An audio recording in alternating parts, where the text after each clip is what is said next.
ordered 2 scissor lifts, big ones, to one location.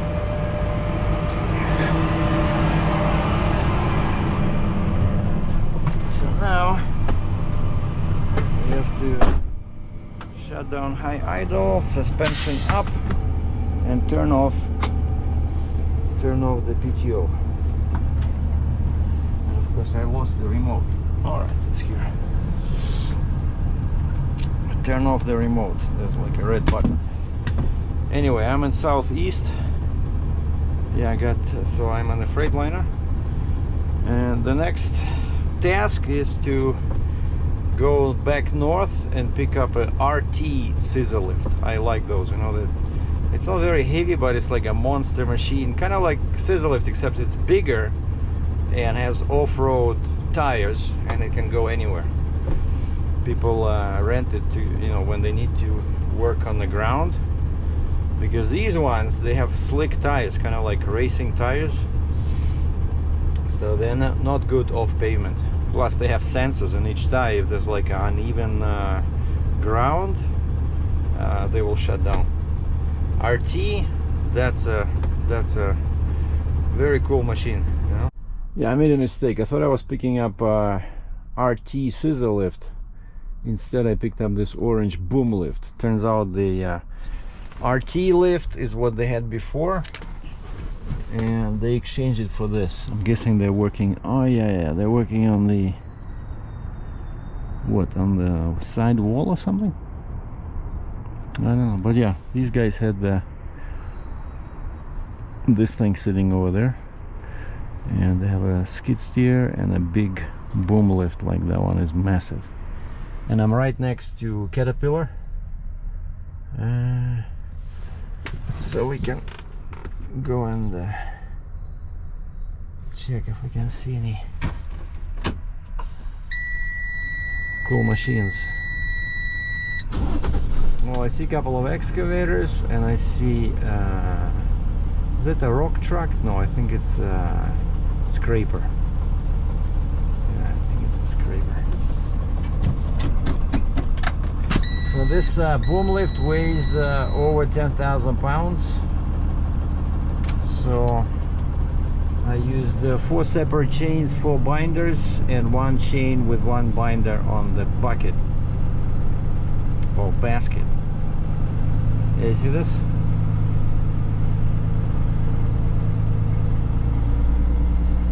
Yeah, the massive excavator, the skid scraper there, some dozers.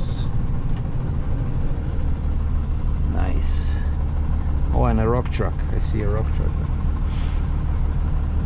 All right. Mission accomplished. So 1 delivery, 1 pickup. This is my first run back to base. Yeah, I'm doing my second trip.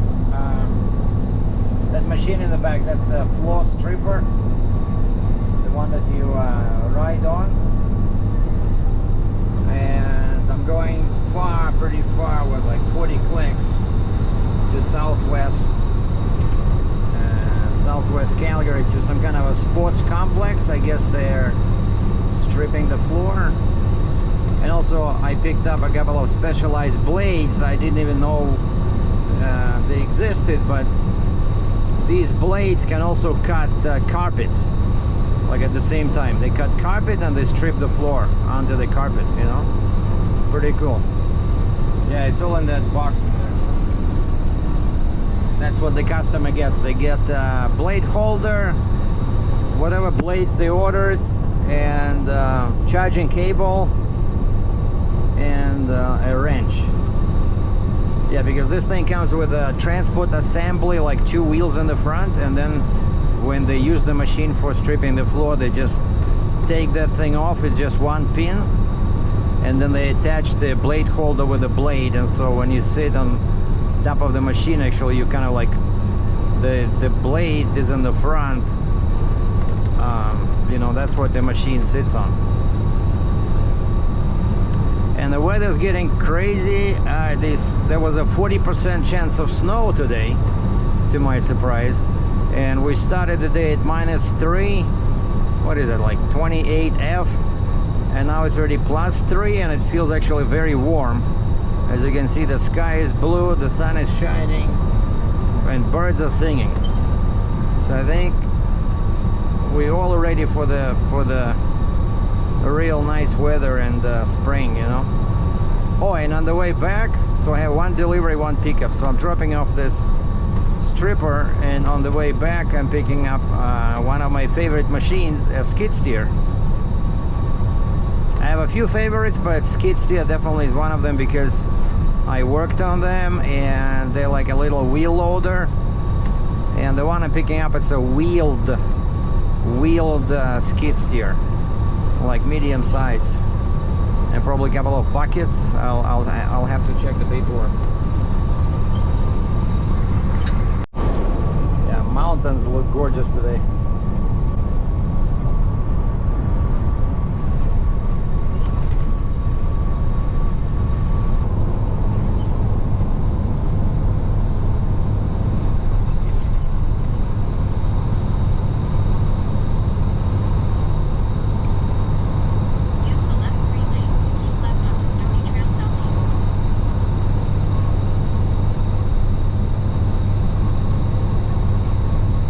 I just delivered the stripper machine to the sports complex. Turns out it's a Native American territory.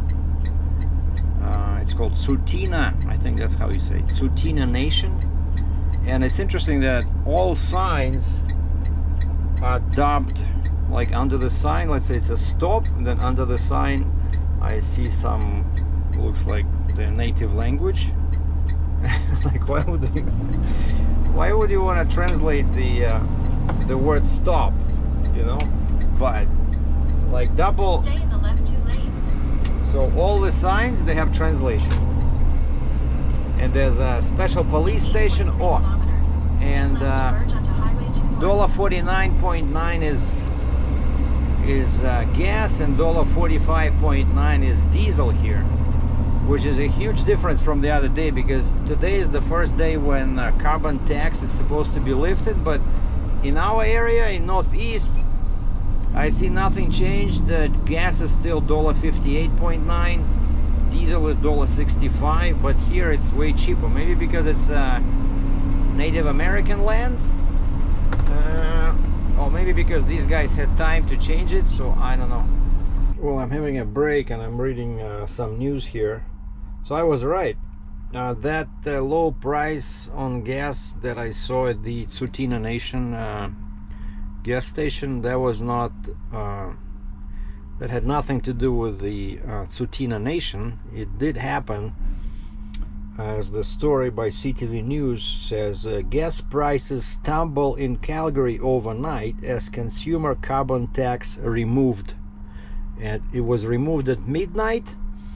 And turns out, it says here, it's a welcome sight for many Calgary drivers Tuesday morning, as gas prices as low as $1.40 per liter, 1.40, whereas yesterday it was 1.58, so 18 cents. And actually they're saying that carbon tax,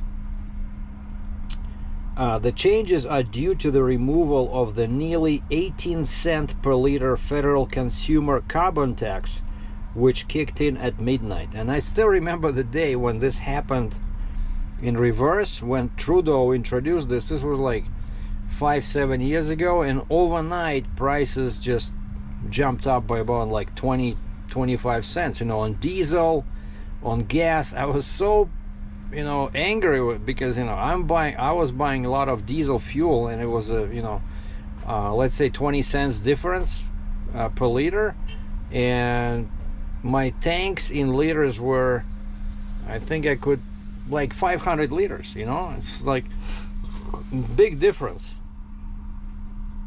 So thankfully now Trudeau is gone and the carbon tax is gone. Excellent. And I'm sitting outside of this Shell gas station, so just had some lunch with some sushi, and I see they did change. In the morning there was a $1.40, no, it was still showing the old price, $1.58. So now I see the same station shows $1.41, $1.41 Canadian per liter. which is still, of course, for our American viewers, 141 times 3.78, which is how many liters are in a gallon, US gallon. So that's $5.32 Canadian per US gallon, but we divide by 1.4 to get to American dollars. So 3.8. I think it's probably still much higher than in the States, right? So that's our price for gas, $3.80 US per US gallon, if you translate. So yeah, that's what we're paying over here. Oh, and diesel is yeah, diesel dropped the same, probably like 20 cents from $1.65. I think it's now dollar, what was it, $1.45, $1.55. But thankfully, some good news on the and for me it's also important because I do Uber, right? I fill up the tank when I have a rent. And actually I came to work today in a Durango because today they're saying Tuesday should be good. Lyft sent me an email saying, based on last week, today should be busy at 5 and 6 p.m. on Tuesday. And so I decided to bring the Durango, but it's so dirty because when I drove on the weekend, the roads were very bad and we had snow, right? So I'm gonna come out probably and pay, what is it, like 12 bucks, and just I have to clean it up because it looks just awful. If people won't feel happy trying to get in the car when it's all covered in mud, and of course now the sun is shining, so all that mud dried out. But the plan today is, after work I'm gonna try to see if I can make at least 50 bucks. So last week was great.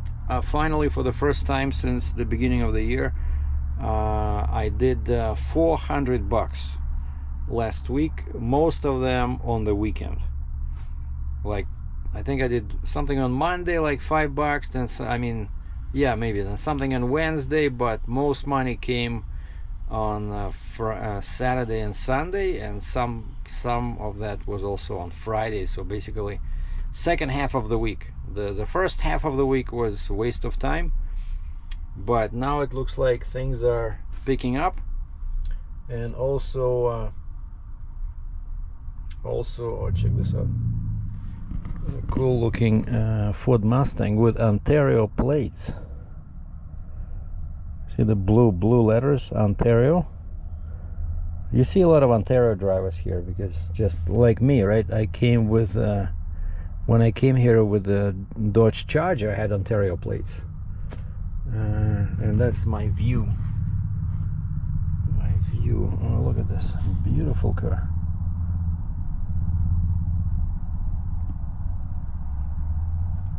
Oh, and it's not even 5.7. Oh, I mean 5.0. It's not GT. Cheap bastard.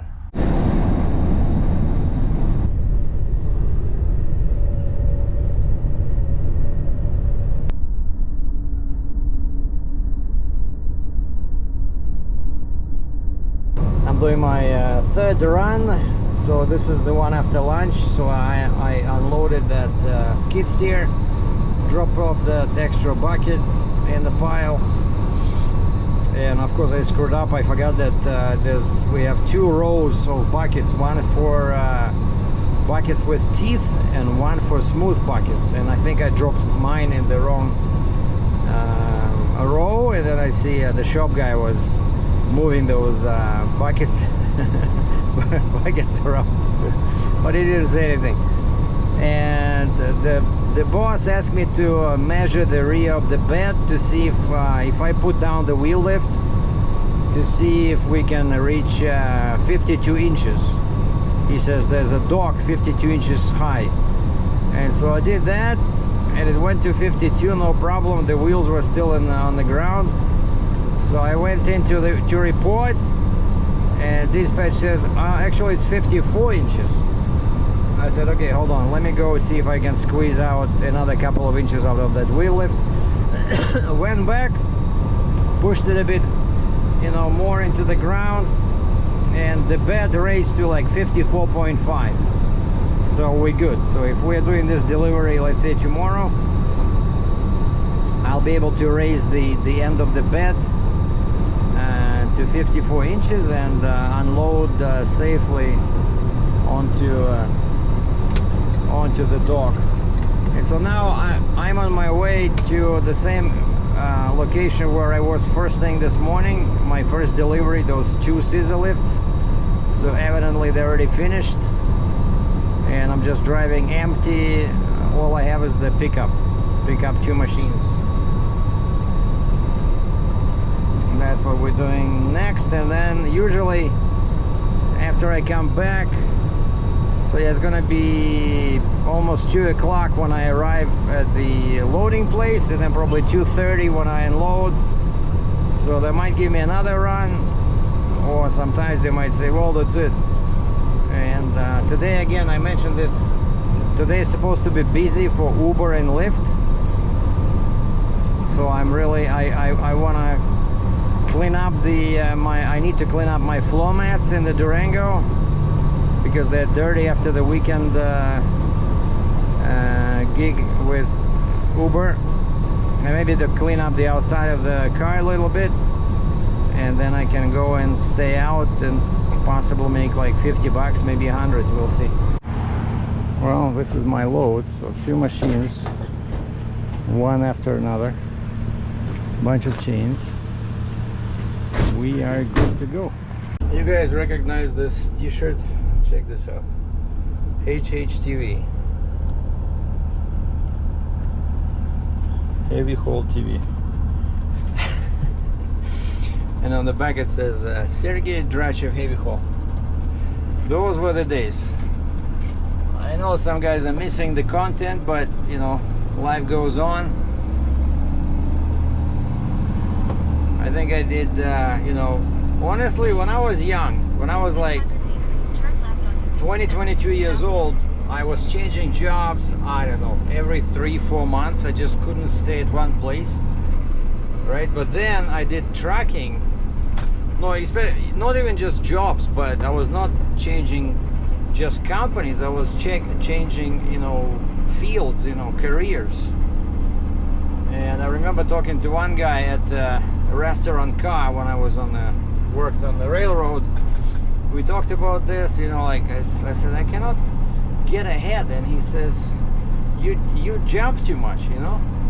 And so tracking, I stayed in that freaking field for 17 years, and I'm still trucking now, right? So this is still trucking, you know. I got the steering wheel, I got the go pedal, the brake pedal, you know. So this is still trucking, except on a much smaller scale. And I move machines. Turn left onto 57th Street Southeast. Oh, check this out. I know this place. This is I think this is a Freightliner dealer. I was here before. Somehow, for some reason, we delivered scaffolding here. What? They were doing some work. Some work inside. At the next stop yeah, it's a Freightliner dealer. Turn right. Yeah. The second worst truck you can buy. Probably the first one is, I would say, Mack. Like, look at this guy. Just driving in the middle of the road like there's no tomorrow. The first one is Mack, and the second one is Freightliner. That's my opinion. But anyway, yeah, so I was in the same field since 2005, you know. And you know, when I pass, or more often they pass me, like when I see a heavy haul guy, you know, with the RGN trailer, honestly, I cannot believe I was there. That I had some 9 axles, 10 axles, holy macro, you know, like. But again, going back, now I would never go for that stupid Jeep and the booster. I would just stick to, you know, when I had that drop side rail Fontaine, remember, 55 ton, and I got rid of it because the company I work for, right, I was not independent yet. I worked as an own operator for this Premium Ventures idiots out of Orangeville, Ontario, and he was giving me loads that did not work, you know, very well on that trailer. Either he was giving me like small dozers where the distance between tracks was almost the same as the raised middle of the trailer, which made it very easy to damage, you know, that part of the trailer, or he was giving me loads which were had very low ground clearance, and they could not clear that raised center again, you know. And so I got rid of that trailer, and then I felt sorry because now I worked for myself when I became independent, so now I can pick up my own loads, you know. I can pick and choose loads that work on my trailer. And so yeah, if I was doing it again, I would probably have kept that Mack truck, even though it's not very good, but it was very light and cheap, so my monthly payments were much more easy to swallow than Kenworth you know, payments. So yeah, I would have kept that Mack, and then maybe did something with those injectors that were constantly sucking air, and I would do something about the front axle, because that's the big drawback was that truck, it had 46 tandem, it had 20,000 pusher, but it only had 14,600 steer axle, and that's not enough, you know. And plus it had a very short wheelbase, so I remember I was always running into issues at that stupid piece bridge. They would not give me the weight I wanted because of the spaces, you know. Basically, yeah, that truck should have had 265-inch wheelbase and heavier front axle, and the sleeper is okay, even though there was no windows. It felt like a little dungeon, you know, like a little prison, but it was a cool truck. Now sometimes I watch those older videos, you know, I really like the look of the like a steering wheel and the dash. That truck was cool, you know. And it so yeah, just a couple of drawbacks, but it was cheap, it was light, right? Because Kenworth, I think it was 4,000 pounds heavier, and then when I changed to a 60-ton trailer, the 60-ton was 7,000 pounds heavier, you know. So again, so if I would have stayed with the Mack and that lightweight 55-ton Fontaine drop side rail, just, you know, keep 4 axles, of course I wouldn't be able to go with too much weight into Western Canada, right? Because I wouldn't have a booster. But I spent a lot of money, you know, like why that does not work, you know, these Jeeps and boosters for us. They work if you have a company, right? If you have like 3-4 people, you have your own forklifts, you know, you have your own forklift operators. But for one guy, you don't want to have equipment that you constantly have to change, right? Because, you know, my loads were unpredictable. Today I need 7 axle setup, tomorrow I need 10, so I was paying all these guys, you know, it was a big towing company in Cambridge, Ontario, and they charged me a lot of money, so it was very expensive to switch, you know, each time. Even the flip box, right? Even to change the flip box, you know, you cannot do it with your bare hands. And some people were saying, I remember leaving some stupid comments about, why don't you rent a small excavator? Well, what these people don't understand is that it's super difficult to do all these you know, setup changes by yourself. You need a second person, because otherwise you'll be constantly jumping in and out of the excavator, you know. Like I try to do it myself, because if you remember, one guy, one of my customers, he bought an excavator in the States, and I brought it over for him, so he paid me to bring it over to Cambridge, Ontario, and he actually parked it right next to my truck. And I'm like, holy moly, what is this? I thought you were from Alberta. He says, yeah, but I want to sell it over here, probably in Quebec. And so he had that excavator sitting there, and once I asked him, I said, would it be okay if I use your machine? I just need to take off some axles, or I needed to do something about the fleet box. I don't remember, but it was a nightmare, you know. By yourself, I had to jump in and out like 50 times, you know, just to correct something or to look like, is it going into the hole or not going into the hole? So yeah, you need 2 people for this, all these axle dismantlement and additions. So yeah, for a single operator, it's not worth it. So, and again, you see, Eastern Canada and US, they were great because they allowed the use of lift axles on trucks, so you don't need a Jeep. Whereas here in Alberta, of course, you need a Jeep, because if like for something, you know, 80,000-90,000 pounds, because well, unless you have a tri-drive truck, but those trucks are like 30,000 pounds, you know, very heavy. So I don't know, I have no regrets. I did my 17 years of long haul, and then from 2014 until 2022 I did what, 8 years of heavy haul, starting with Landstar. You know, it's enough. Now I deal with the much smaller loads. My chains are light, my binders are light, loads are usually clean, because I don't know if you remember, but when I was moving all those excavators, dozers, you know, they were always very dirty, and you always have to argue with shippers, you know, like, who's gonna wash it?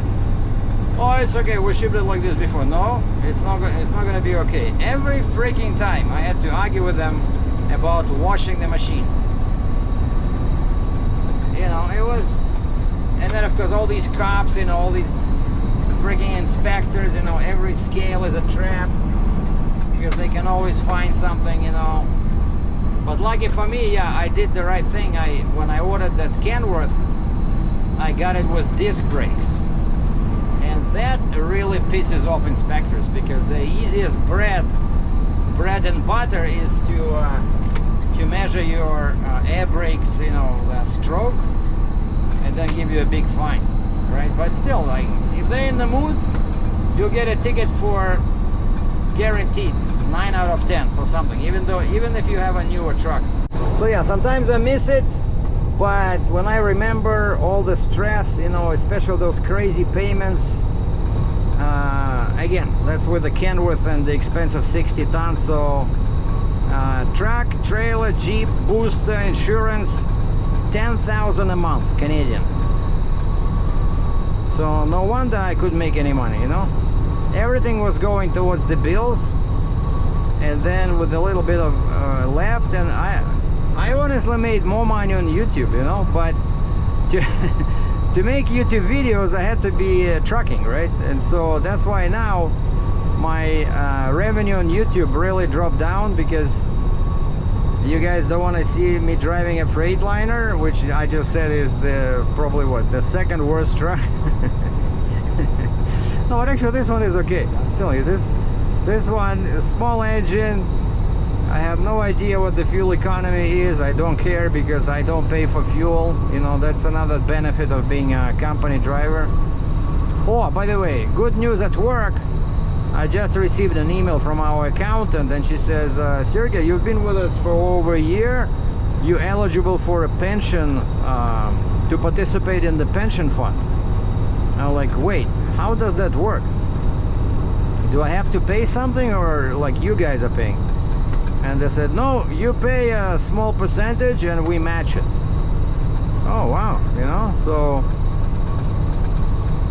I forgot the percentage, but it's like very small, a couple $100, and they the company top it up with the same amount, and it goes into a special fund, like special company deals with you know, like that manages the pension fund. And then when you retire, or I think when you reach 65, which I'll be in 2 years, you can get that money.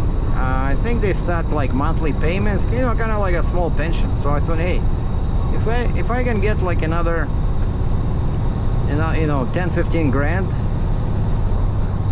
to be used as a little pension, you know, that might help, right? But I haven't set it up yet.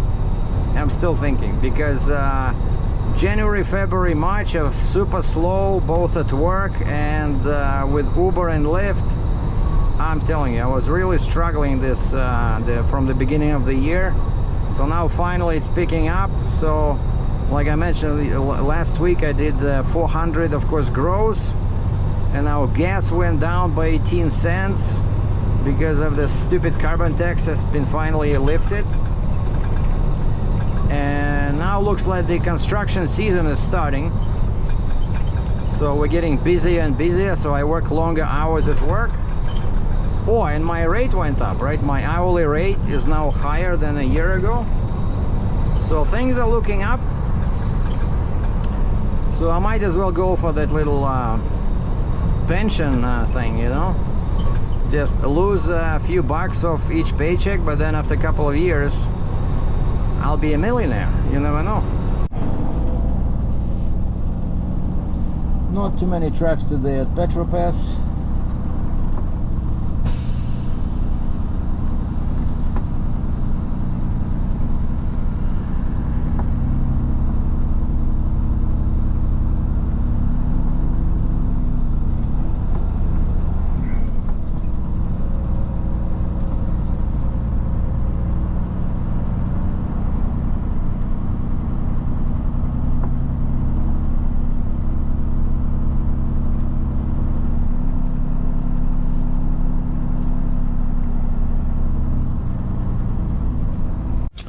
And I'm at the Dodge dealer. Check out this bad boy, SRT Challenger. That sounds familiar. This guy just opened like a year ago. And that one looks exactly like mine, except it's clean, but the wheels are different. Because my same RT, but mine has black, what is it called, black something package. Wow, look at this monster. So basically what happened is that the other day I was oh, these are nice, you know. I was actually choosing between Pacifica and Durango, because these are also great for Uber and rentals. Some of them you can get with I forgot, either 7 seats or 6 seats. So anyway, I was doing I feel like I'm so dirty, so I wanted to wash it now, but then I discovered something that kind of like ruined my plans, so I had to come in here and book an appointment. So basically what happened the other day, I don't know if I mentioned this or not. So I was doing Uber, and then the guy opened the window.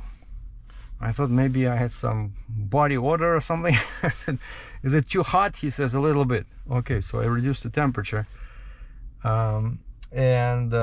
But he opened the window, and we stopped at the lights, and you know, kind of like whatever's happening around your vehicle, and then when you stop, you know, that like wind catches up with you, right? And I could smell something burning, you know, like that smell. You know how they spray that thing underneath to prevent corrosion, and then when you start driving, some of that stuff, you know, gets onto exhaust pipes and stuff like that, and so it starts evaporating and it makes this smell, and that's what it smelled like. Something was like that tar or that spray was burning. But I'm thinking, wait a second, I did not pay this time. Sometimes I do it with new vehicles, but this time I did not pay for this anti-corrosion thing, you know. And so when I dropped off my passengers, I think this was Saturday, yeah, because Sunday I used the Compass, I think. And so when I drop off the passengers, I walked around the vehicle.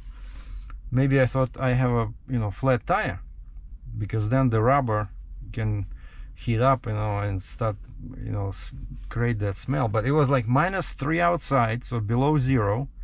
So I walk around, tires look good, but then just for something, you know, prompted me to put my fingers on the disc brakes on the front left wheel, and as soon as I put them on, I had to remove it immediately because it was like 200 degrees, you know, like a frying pan. Like, wait, what? The only time I remember when I had brakes so hot is when I had Challenger 392, and when I lived in Ontario, and I took it to a racing track. And of course that's a heavy car, right? You know, even though it's like a two-door, but Challenger, Dodge Challenger 392, so 6.4 liter V8, and you have to brake like really hard, and I could feel how brakes started to fade after a few you know, circles. And actually the guy warned me there before they let me in. The guy warned me, he says, be careful, because we had some guys, you know, run into the hill there at the end of that, you know, when there's a turn. Some guys drive too fast, they cannot make it, they start braking, but the brakes, you know, too hot, don't work, you know. And so when I could feel that they started fading a little bit, like the brakes were not as effective as before. And so when I stopped, I went and I just, out of curiosity, touched the disc brakes, and they were super hot. And so what's interesting is that this Durango, it was pretty much like the same temperature, you know, as if I drove 200 kilometers an hour around the racetrack, like, and I was just doing city driving, you know, lights to lights. And so we had a very cool guy at work. We have two mechanics. One of them is licensed mechanic, and the other one is kind of like his assistant. He's not a real licensed mechanic. So this guy, he's so smart. And like, you know, sometimes I really envy people that discover their path in life early on, and they don't hesitate, they don't change jobs. So this guy decided to be a mechanic. He went to college, and because once we were driving with him, and I was asking him all these questions, like, how did you become a mechanic, how long have you been a mechanic?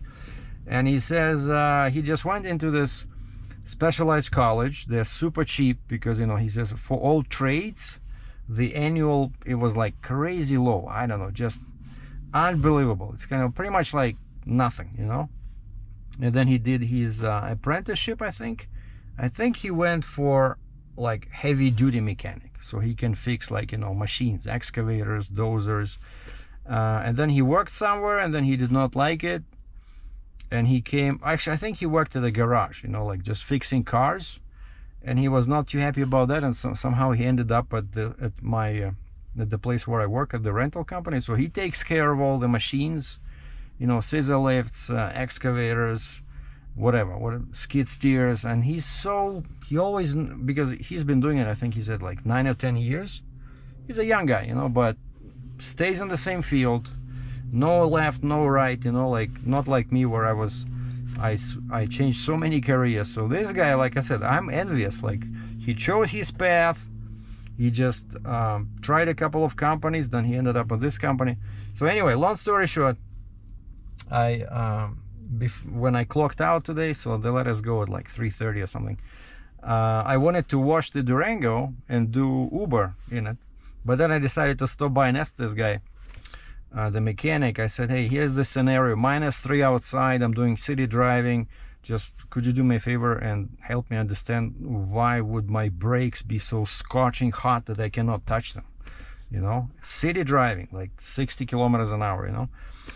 And he says right away, he says, your calipers are seized, at least one of them. I said, really? And I said, maybe they needed just to be adjusted. He says, there's no adjustment, they all kind of like automatic. Like, he knows right away, boom, cuts through the BS, knows the answer, you know. Like, I respect people that know their stuff. And so imagine if calipers are seized, and it's probably been like that since the car was new, because I know, like, you know, it should not be 15 liters. Like, my average is 15 liters per 100 kilometers. It should not be that bad, because I had a Ram 1500, right, just like the one in front of me, except mine was a single cab, just 2 doors and a 6-foot bed. It was a much smaller truck, but it had the same Hemi 5.7, and I don't remember that my average was 15 liters, you know. Like, yeah, in the city in winter it would do 15 liters, like, you know, I could see that, you know, between lights, like you're doing instant economy 15, but average was closer to 10, because once you go on the highway it right away improves, right? But this thing has been averaging 15 from day one, and I was at first disappointed, because that's why I thought, you know, I should not use it for Uber, you know. And I don't know, or maybe something happened with this last guy, because I noticed that the engine compartment was pretty dirty, and he told me that he would wash the car before returning. So probably he went off-road somewhere, and all the tires, they had marks on them, you know, like as if he was rubbing, you know, like here, as if he was rubbing against, you see, like this. Like, I don't know, where would you drive like that? It's as if he was hitting the curb, or he was driving near some rocks, you know. I tried to wash the tires with that spray I have, but you see everywhere these black marks, you see, like he was rubbing. So I'm thinking he went probably onto some of those gravel roads. See, like brand new freaking tires. And I have this, so, but you know, it'll disappear when I wash the vehicle. Yeah, I see, like this. It should not be like that, you know. But anyway, yeah, that's what was hot, super hot. Now, boom, right away they're cold. But I just drove maybe, I don't know, 3 kilometers, you know, just regular driving, 50-60 kilometers an hour. And when I stopped here, I touched the brake pads, and they were super hot again, scorching. So definitely an issue. So I went in and I said, guys, can I please book an appointment, because I know you cannot just show up and leave your vehicle. And they said, well, we have tomorrow or the day after tomorrow. I said, tomorrow. I said, this is on my way to work. What I do is I show up, let's say, you know, 6:30, and just drop off the key, lock the vehicle, drop off the key in the night drop box, and that's it. When they get to it, they get to it. Write down my phone number on the envelope. And I'll probably, because I have my bike is a folding bike, so what I'm gonna do tomorrow is I'm gonna fold that bike, put it in the trunk, and drop off the car, grab the bike, and go to work, because the work is not too far from here.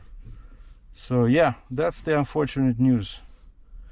So I still want to do Uber, but the plan has changed now. So now I'm just gonna drive home, park the Durango there. Maybe I can leave it here and then take a Uber. I don't know, I could have just leave him the key, right, and take Uber home. No, but then I would be paying for Uber. If I go home and then come tomorrow with the bike, I don't need an Uber. No, yeah, I'll do it tomorrow. Anyway, just have to grab all my cables here, my phone, and I ordered this thing. It's a cell phone, car phone holder, and I use it in my Jeep Compass. The only thing is here, see, like where these vents are, like if I attach it here, I cannot see behind the wheel. Here it's too far. Maybe not, maybe here somewhere, I don't know.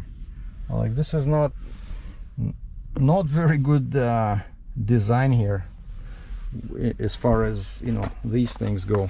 But these are super nice. They attach with a screw to one of these. You know, I love them in my Compass. So anyway, okay, time to wrap it up and go home, change vehicles, and see if I can make a couple of bucks. Sorry for the long video once again. Thanks for watching.